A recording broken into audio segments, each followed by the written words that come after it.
Mo Power means Mo Problems. And I've been looking for more and more power. I tried different things, and this so far is the most successful setup I've got for power. This is a Holmes Hobby power plant in here. And what we've got over here, hiding in the cockpit area, is their latest ESC for brushless motors. He calls it Trailmaster BLE Pro, and it is a big bastard. It can run up to 6S cells, and it is a beast. And it's got a very nice set of programming features.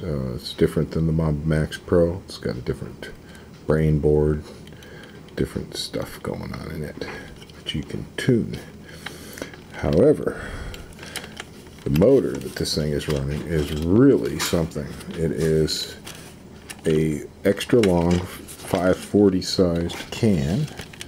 It's a sealed can. It's brushless. Hoping I can get enough light on there to really show you where that lives. You can see it right there. My thumb is indicating the ridgy cylinder right there. Okay, that thing weighs about 10 ounces. It's got a 5mm output shaft, which limits how small of a pinion you can drive. The smallest you can drive is 11 tooth.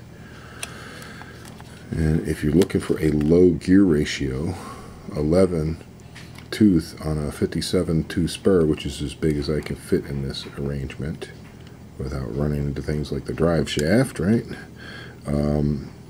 That is not low enough, and you should probably go to underdrive gears in the housing to get even lower if you're trying to go slow.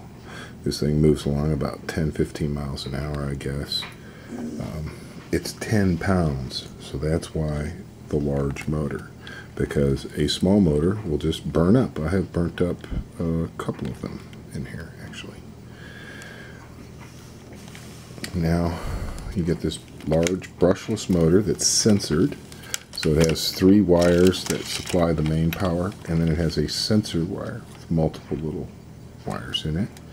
And that all plugs into this ESC. Now, at low speeds, anything below half throttle, really, the ESC is just boiling off all this extra juice, trying to make that motor run slow, and it gets really hot.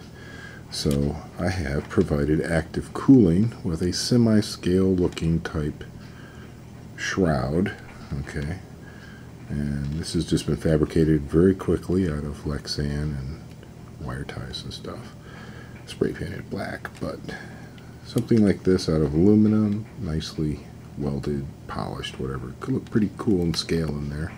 A little grill over that so you don't see the fan. You know, it is what it is. But that was a necessity because the ESC was getting so hot it was shutting itself off, and that's a no good. You run it above half throttle, it's fine. And you run below half throttle, it gets hot.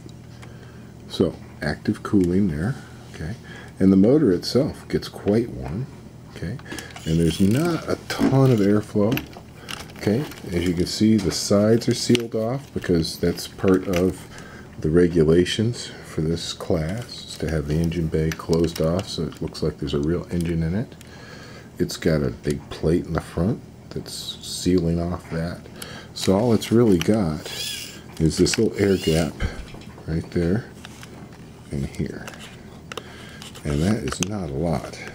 And then with the hood completely closed up, before I put this tasty looking vent here, the whole hood was getting very, very warm. You touch this, this was warm. Everything was warm. So there was no place for the hot air to go. Now, you get a convection current going, air wafting past this, pulls air out, hot air rises. So you're getting cool air from the bottom and hot air out the top, and at least you're getting something getting out of the engine bay. And the motor stays reasonably warm. It's a little hotter than I'd like. I want some active cooling on that too. And I'll get there.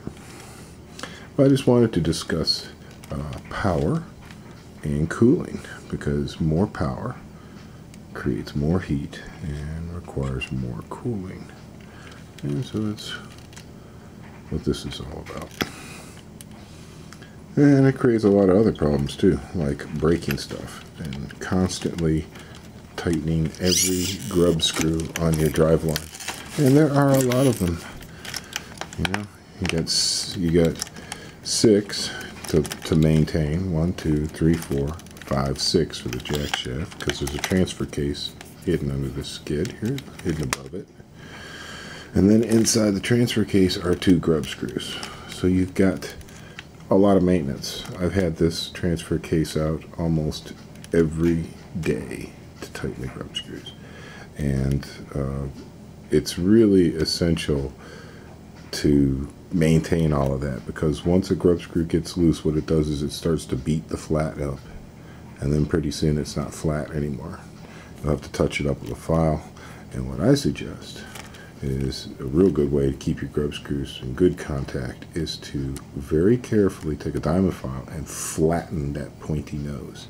Just flatten it, make it flat, so that you've got a flat to a flat. What the problem is you've got a little point that's digging into a flat, and if that gets loose, then that little point starts to etch back and forth and make its own little trail. If you've got a big flat coming down to a flat, you get a lot more friction, and if you use Loctite, you have a lot better result. At least that's what I've been finding. Yes, more power, more problems. You're definitely going to want all steel drive shafts, like these MIP units. You're going to want hardened steel gears. You're going to want all solid gears in your transmission. You're going to want good bearings, and you're going to want to replace your bearings a lot. You're going to be wanting to look after your bearings because they get spun out by the intense loads. Yep, this car is about twice as heavy and 3 times more powerful than a kit axial, like SCX-10 type vehicle. So it's going to go through everything and wear everything out. But it's a lot more fun. I'd say it's at least 5 times more fun, so maybe I'm wrong.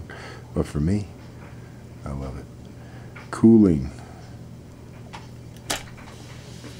Thanks for watching.